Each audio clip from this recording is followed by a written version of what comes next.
Tune in for a tale, words that set sail.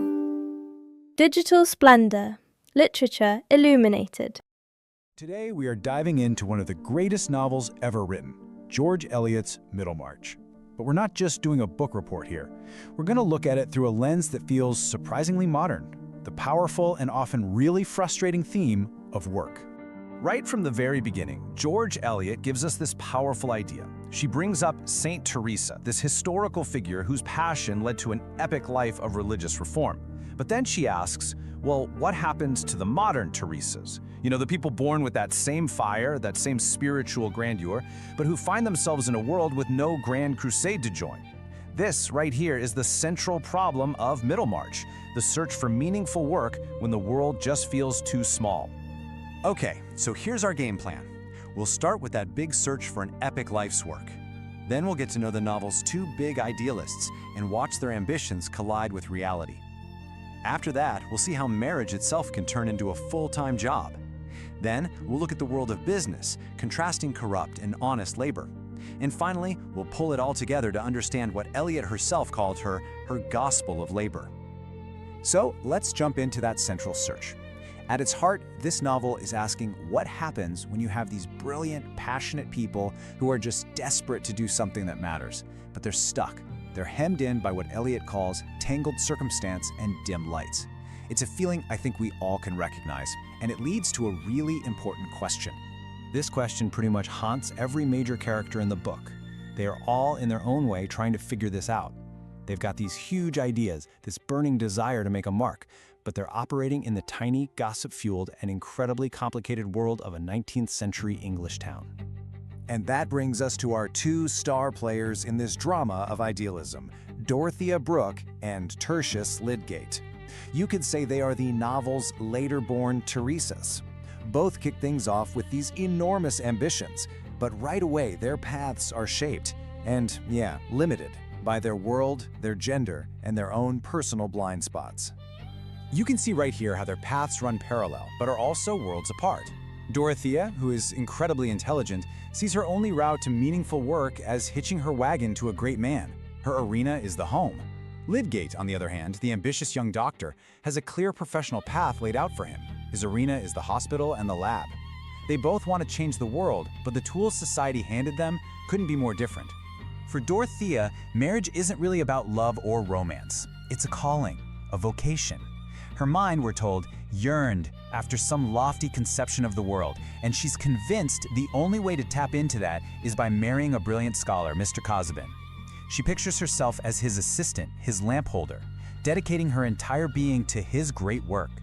It's literally the only career she can imagine for herself. Lydgate, by contrast, sees his job as this heroic quest.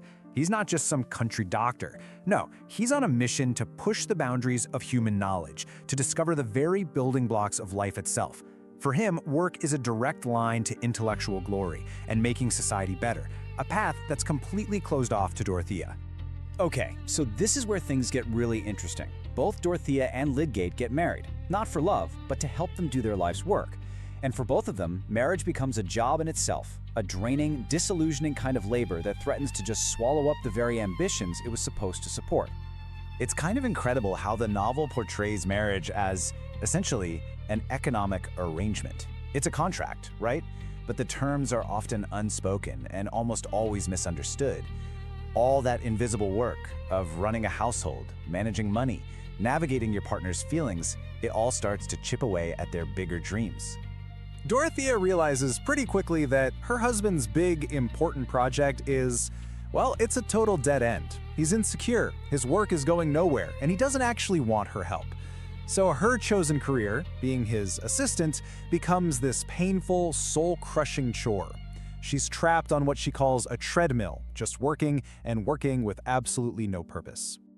Lydgate's got the opposite problem. He marries the beautiful Rosamond, thinking she'll create this perfect, peaceful home that will be the launchpad for his research. Instead, her taste for expensive things and a certain lifestyle sends them spiraling into debt. His great work for the world keeps getting pushed aside by the much more urgent work of paying bills and dealing with stress at home.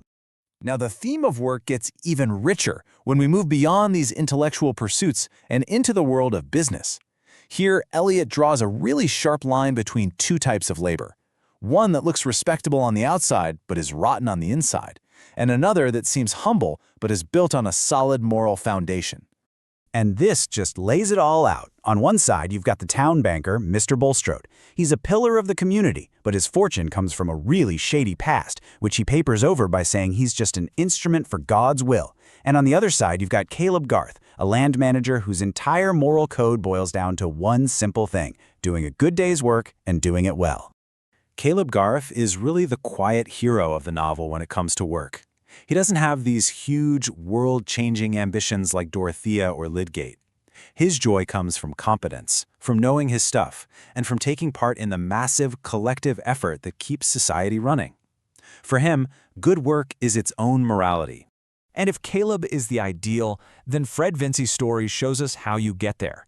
He starts off as this charming, idle young guy just waiting for an inheritance. Of course, that all falls apart and he hits rock bottom. But his redemption doesn't come from some grand gesture. It comes from humbling himself, becoming Caleb's apprentice, and learning the value of actual, hands-on work. And that's the path that leads him to a genuinely happy life. So after all these stories of failed ambitions, compromised marriages, and moral rot, where does George Eliot leave us? Well, she brings us to her really profound conclusion about what makes life worthwhile. And this is the absolute core of the book's wisdom. The characters who chase after some grand, epic destiny like St. Teresa, they either fail tragically or end up deeply unhappy. The ones who find real purpose, like Caleb Garth and eventually Fred Vincy, are the ones who learn to value unglamorous, conscientious, day-to-day work. Eliot even gives this idea a name: unhistoric acts. It's her belief that the world doesn't really get better because of a few famous heroes we read about in history books. Real progress is the slow, steady result of millions of ordinary people just doing their jobs faithfully, living quiet lives of integrity and care. And there it is, the incredible final lines of the novel. Dorothea doesn't become a new St. Teresa. Her life isn't an epic. Instead, her goodness just flows out into the world around her, quietly. And Eliot's point is that this isn't a failure. It is the very stuff that makes the world a better place. And that leaves us with a question that feels maybe more urgent now than ever. In a culture that's so obsessed with big ambitions, personal brands, and making a visible impact, Middlemarch asks us to stop and think about what a life's work really is. It challenges us to find the dignity and the profound importance in the small, the faithful, and the unhistoric. Thanks so much for diving into this with me.